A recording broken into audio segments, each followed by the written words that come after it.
Joining me now is Kwame Jackson himself, a former runner-up on the show. He is now a brand and leadership strategist. Kwame, thank you for being on. Before we get into this report, as someone who has known Trump for years, I must ask you your quick reaction to him being found guilty this week of 34 felonies in his criminal hush money trial.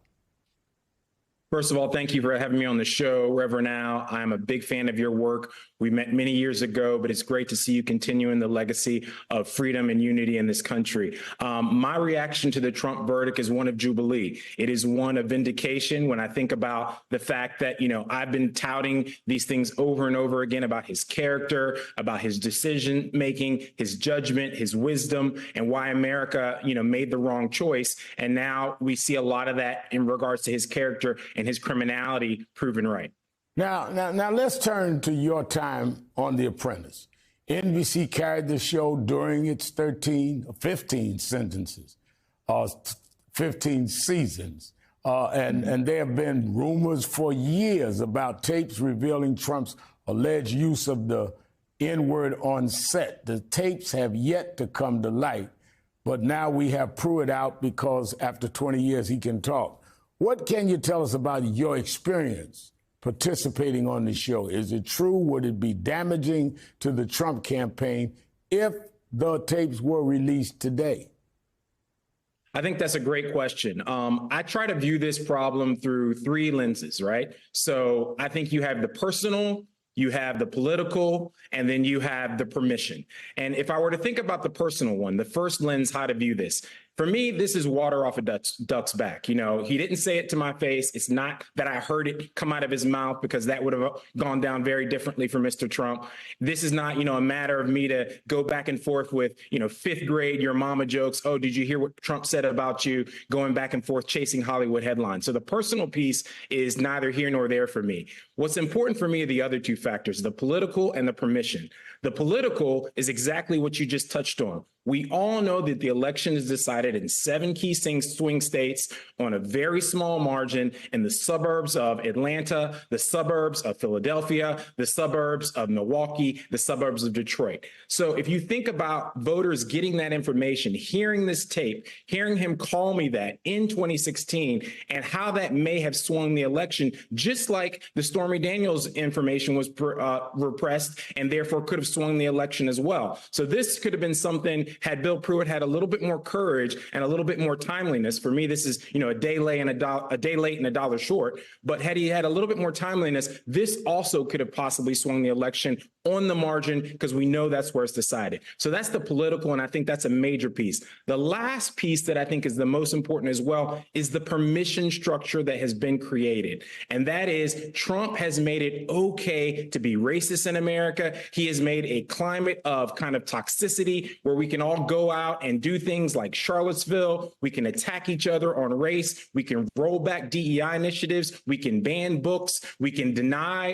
the racial reckoning that we tried to have in our country after George Floyd, and the fact that that's been a toothless tiger. So all those things are downstream effects of that permission structure that was created by the commander-in-chief in this country. Now, I find it interesting that while Trump's history of racist comments and attitudes are well known, it is President Biden that is seeing his support from black voters slipping during the election. This week, President Biden and Vice President Kamala Harris were in Philadelphia.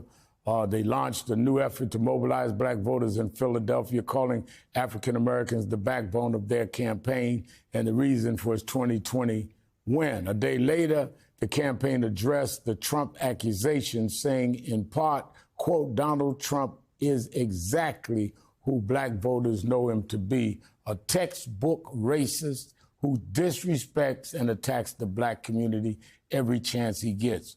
What should Biden be doing, in your opinion, highlighting the contrast between himself and Trump on the issue of race? Or does he need a different message about what he can deliver to them in a second term? Well, number one, I want to thank President Biden and Vice President Harris for naming me in that statement. You know, they did say that he attacked a successful Black man by using the N-word. So I appreciate the shout out and I appreciate the support. But President Biden does have a problem in particular with Gen Z Black voters, younger Black voters who are very concerned about his stance in Gaza, about his kind of unconditional support for Israel, continuing to send arms and the complicity that puts America in. And so a lot of people in the Gen Z community, which I'm working with through a super PAC called Together, and through Together, we're trying to motivate Gen Z to understand how to politically engage, how to work with presidents like Biden, and to amplify their voice around causes. I want to stop you right there because I'm out of time, but I want to briefly ask you about your work mobilizing Gen Z politically through your organization Together. You've been particularly focused on the right-wing effort to dismantle diversity programs, DEI in the corporate America and college campuses. All year in my capacity as head of National Action Network, I've been holding demonstrations with other young ministers in our organization every single week outside the offices of hedge fund billionaire Bill Ackman for his assault on diversity programs. He just announced he's going to support Trump, by the way. And these are programs he went after at your alma mater, Harvard University, and elsewhere. Talk about the stakes of this debate, especially for young people of color.